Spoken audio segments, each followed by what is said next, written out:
This is a Timeless Voices of Aviation interview being conducted at the Experimental Aircraft Association Museum in Oshkosh, Wisconsin. Today is the 1st of August 2013. The time is 11:55 a.m. My name is Eric Rudd, and there are numerous other people in the room with me. My interview subject is Mr. David L. Bourne. Would you please say and spell your full name?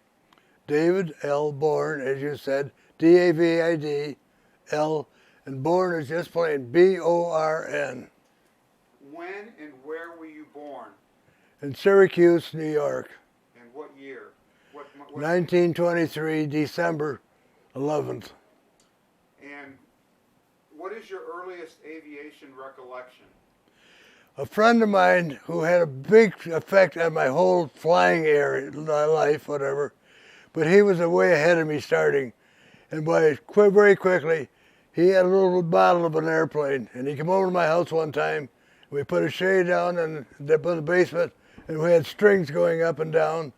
And we could sit there with a stick and the rotors and stuff when we got all through, so we could make a turn and everything. No wonder he wanted it, but that was my first really indicate something together with him. And the next thing would be, he moved to a little area, but we still got together. And he was working at an airport, Syracuse Amboy in those days it was. And a lot of people go up for chest, and they have to put ballast in to get ready. So if you want to come out, I'll get you a ride, you'll be the ballast. So that was my first ride, which I thought was really great. So, okay, but now the big thing that he did for my life, the war started in 41, of course, and I was 17. 4 days later, I'm 18. But anyway, I'm in college, and at that point, my first year, so mid to later part of the summer, within 10 months, 9 to 10 months, and he called me up and he said, "Hey, there's a movie, it's a big on movie, whatever." And it was an airplane flying, fighter plane, a tow brake. I'm not sure the name of it, but anyway, he's flying, doing all kinds of acrobatics, and there's some clouds in there, and he's up and down on it, and he said, "Hey, it's supposed to be great." I went and I took one look at that and said, "Absolutely, that's what I want to do. The heck with school, I'm going to enter." So, and I went in to sign up for it. Now I'm second year. And they got all through it and stuff like that, and they took my health and can I be competent physically to go? Well, all thing was set. And he said, "Well, okay, we won't be calling you up until you finish school." That would have been 2.5 years. It would have been 1945, and the war was over in that time in oversight. So, but the long story, I won't go into it, but for some reason, all of a sudden, the Army said, which is their part of the Army, "You can't keep these many people at that time." So they had to pick me up right away. Instead of 2.5 years, it was 2.5 months. And so they called me up, and then everything went on flying through flying school until it was first flying, and you might be interested in something maybe nobody else happened to them in their time, but the first primary was a civilian guy, but he loved acrobatics. And of course, when I saw on that thing that this was just what I was looking at, and he must have found in me something that he wanted to play with. So we didn't do the regular things; we just played. I mean, five hours or something, or implements and all that kind of stuff, and rules and loops and. So now in about less than 10 hours after I finally soloed, we've been working on that, and I thought, I'm going to try something he hasn't mentioned, and I'll see if I can do this. So one of the plane I was with was a 19, and that one you can be upside down. So what I tried is upside down, and it flew right a little bit and didn't fight so bad, whatever. So the next time I went up on myself, I figured I'm going to try 90 degrees. So I got the upside down, 90 degrees and back out, and at that early, whatever. But so he never asked me, remember, he never taught me any of that. But I finally told him, I want something to show you. So we did the very last time we went up. So I did there, and it went all swing, held my element and whatever. And I figured we had tubes, he had whatever. And I thought, he'll come up and say, you know, good job or something like that. Nothing. What? I look back there, nothing back there. Of course, he's an open cotter. It's plain, as I'm sure you know, but other people might not. And what happened? So, oh, I know what he's doing, hiding down there. So the stick, when I move my stick, his back there will move it. So I was as hard as I could, still nothing. And I'm looking, no, the next thing I'm looking for parachutes with somebody hooked to it. No sign of that, so I scattered back to where we came from. As I'm pulling off onto where we were, he came up from behind, laughing like crazy. So that was the beginning. There's a big reason for that. Otherwise, without that, I probably never would be sitting here. So I get to buy a basic. For some reason or other, I could not figure out where the ground was. I want to land up way or maybe 20 down feet, which is not very happy. And so the guy, he was very happy with my flying because of what I got that. So he held me, normally it was 4, 6 hours. If you haven't soloed, they're gone because we've already flown. But 7 hours, it's gone. Goodbye, sorry. But this guy was still hanging on to me. He took me up to 6 hours and 45 minutes. And he said, you've got a problem with your eyes. I'm going to send you to the hospital. So I went over to the hospital. They couldn't find anything, do anything. But in the course of it, they put some drops in. And you can't fly for 2 weeks. So now when I go back, this lovely guy, he said, put out a loadout, said he was hospitalized. We got to start over. So I was to the next, almost the whole next. I had 16 hours and 45 minutes and 78 practice landings before they finally soloed me.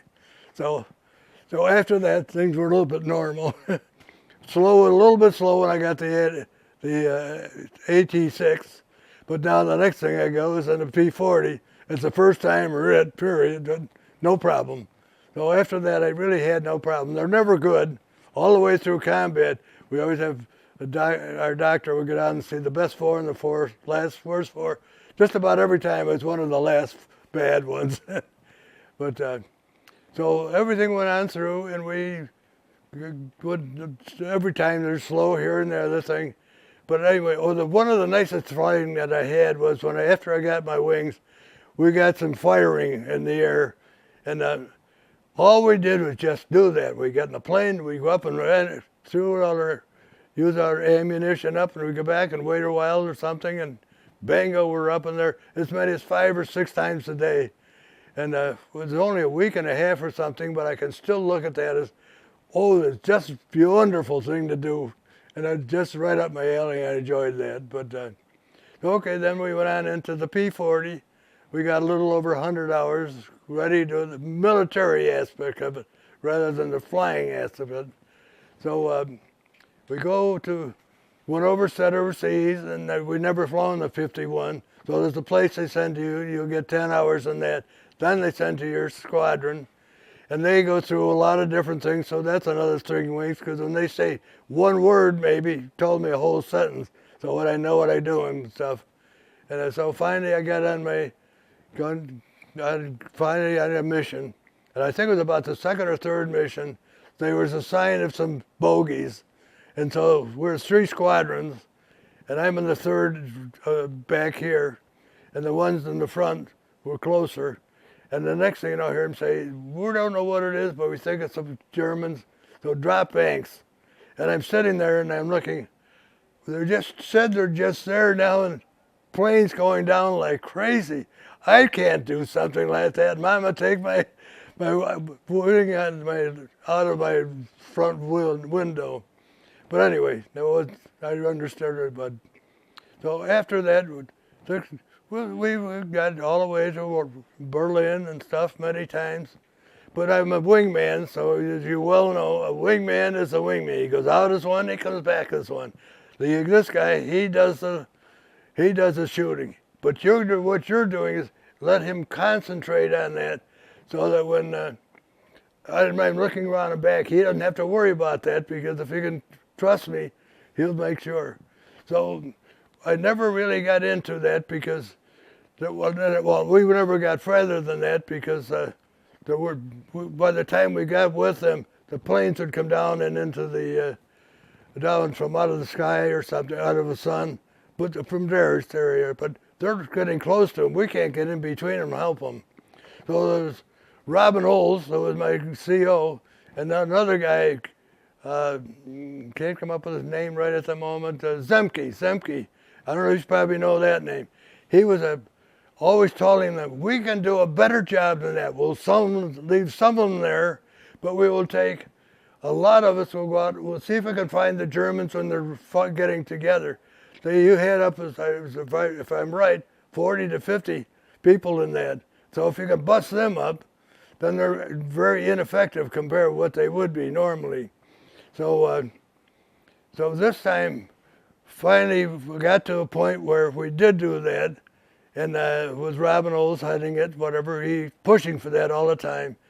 And we went after them, and they broke all up and everything, and I'm a wingman. And then, so they found 3 German planes, and they saw us coming, so they went 3 around the circle. And he went down to hit one, so as he went in on that guy, I come up like this, so I can see really good what's doing. Well, then the guy that's behind me, he's trying to get his nose up, and actually he was pointing straight at me, and I could still see, looking down the barrels, and here's the fire coming out of him, but he's not going to. Okay, he's never being able to set me, because by the time it gets there and somewhere else. But I called my element leader. I said, this guy's getting ambushed. Be ready to break when I tell you. So now when he's coming down this time, I can see he had enough speed. He's going to be able to do it. So I called him and said, break hard. So after that, I have no idea. I didn't know then. That didn't come up in my mind in a sleep or something another time. For whether it was 5 minutes or 5 seconds. But the next thing I know, there's a German plane, and I'm coming down on him, but I'm way too fast. And so I duck underneath him, and he hadn't seen me. And I couldn't slow down the doggone plane. You can get it go fast, but I couldn't get it go slow. And I'm pretty soon I'd be in front of him again, and he got to shoot me perfectly. So I was just about to make a split S to get out of the way out of there. He made a gentle turn to the left, so now I could go out to the side, and I pulled back in, and he did. The old saying is that the person you don't see, that's the one that's going to show you down. And it was exactly this now. It wasn't a dogfight, it was just gentle deal, and I just got my deal, and put my head on him, and he probably didn't know I was there until he was getting hit. And so that was the end of him. But when I was following him down till we went through a cloud, and I saw a piece of his plane, I figured I better get out of here. If I pick up one of them, I'll be down with him. So we went on from there, and this is the one that counts as the air, but we also had a chance of going firing some ground planes. So this time, with P-51, we were up 7 hours on this trip. We took off, took the bay at the big batters, they were the big planes, and we were going to Czechoslovakia. So we went all the way there. We saw a field with a lot of planes on it. So we come all the way back there, got the okay to go there over again. So we go back to Czechoslovakia. And what you do is, how much artillery, how much fire did they have for us? So they went, 2 of us go down. I was the second one. And the others are way out and look at it, but it was loaded with it. So when the guy got in front of me, got beat around about 10,000 feet. The black field, as you well know, because they could explode. They don't want to do it down there, so they self-kill up there. So that was it. If they're looking at him that well, what are they gonna? They'll be ready for me. So I got down on that, and I'm in there, and I'm a long way. I go over here, and I saw a plane over there, so I'll shoot at that. I went over the top of it. It was bar 2x4s with tank over it, and there was no plane there at all. So we went looking around, and in Austria, somebody saw the tail of an airplane. So we went down and looked at it, and we found out before we got all done, we got 14 planes out of that. But I set one in the shed, and I saw that, and I could set that in the shed. So now here's where something I might have not happened before. There was no way could I find anything else, any planes. And this was not a place with a bureaucrat contract and rubber. It was just grass, and there was two of them. And it looked like a road went between the two, which would not be unusual, but they didn't touch. That didn't seem right. So I told my wingman, said, I'm going down and see what that is, see what it is. So I fired at it, and he came down later on. He said there were 3 planes in there. You got 2, I got 1. So I got of getting 4 planes. 2 of them I never even saw. And probably, if I'd seen them, I would have missed them. But they did fly. See, those other planes, they didn't have enough gasoline. So they were to bring you in, but there's no gasoline, they're going to blow up. Tell me about the New York National Guard. Well, can I tell you one quick story what I had with the 51 over there right after the war? And I played around with the car. My roommate, we worked like crazy on each other. But one day I was all alone. What am I going to do? So we got up to 30,000, a little more before. So this time I went up to 37,000. And I looked at a beautiful morn, and I'm seeing my contrail behind me. So I wanted to go back and look at it, so I got to it. I flew it a few times and ride it, and I got a so big that I could be inside and you could not see outside. And I could see the shadow of that along the ground, something I'd never seen anybody else see or whatever. But meantime, the next thing I did was I said, never split S from that handle. Why not? So I did that, and I go down, just barely got into that, boom, and the plane started, the sticks going back and forth, and the plane's going back and forth. All I could do is pull the throttle off and pull it back. I quickly looked at the elevation where we're at, and what my speed had said. Of course, that doesn't mean much, it goes thin. But anyway, I had that. So when I came back and I checked with them, I had that plane going 680 miles an hour. And so at that point, I'm the fastest person in the world for those seconds, and maybe the highest up at 60 to 37 for the time. But so now that I get to the airport, the same guy that got me going all these other things, Kurt Irwin, who ended up as a general flying all the way through, and he said, "Are you going to join this?" And I said, "Well, they only want captains and majors or something." He said, "We need lieutenants who had been in combat." So I started in that, so I was an original lad. And I stayed with them till I had my 20 years out. And during it, we started out with a P-47.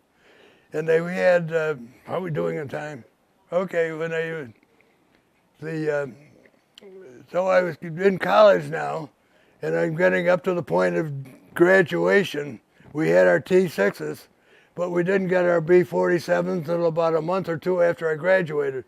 So if I took a job, I'd be off the boondocks, and I'd be airman flying. No thanks. So I'll go for a master's degree. Never did me any good except for one big thing. I got to fly 2 more years.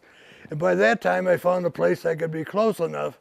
Well, I was like our General Bush, when they're talking about him going somewhere else other than the place from. I did the same thing. I had a place up past Albany, and the town right near Albany where they had another unit just like ours, and I could go to them on a Thursday nights deals together rather than going 120 miles to my place. So I did those for them, and of course the weekends I'm home and I'm flying there. But so now I got through that in the 2 years of that, and then it was then we got from that plane, we went to the F-84, I think it's a 4, and but that was the craziest plane you ever want to fly. It had no power, and tried to go off the runway. You never saw the speed you wanted, but you have to go anyway.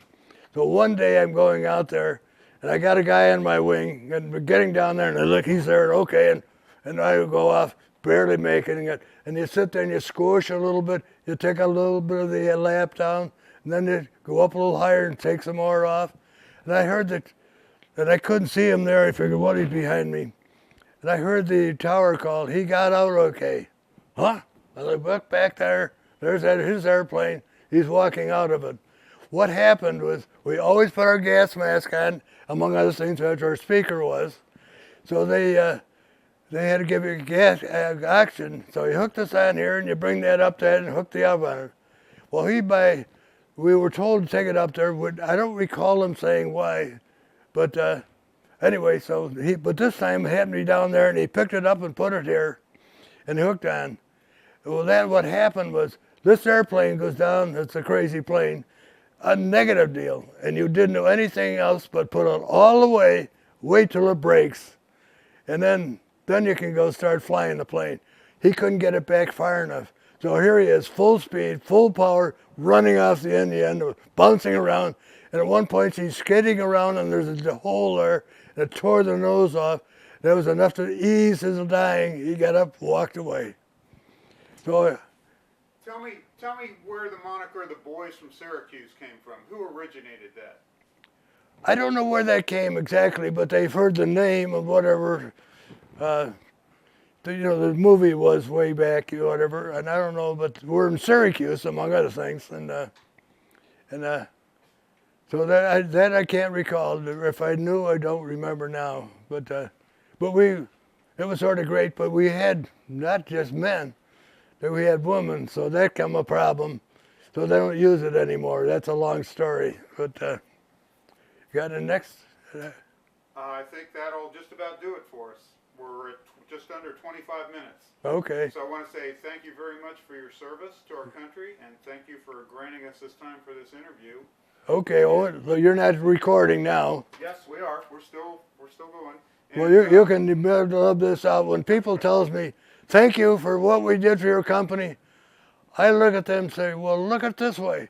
Look what the company, this word, and our country did for me, making this beautiful, beautiful toy and let me flying it. So I thank you back for what you've done for me.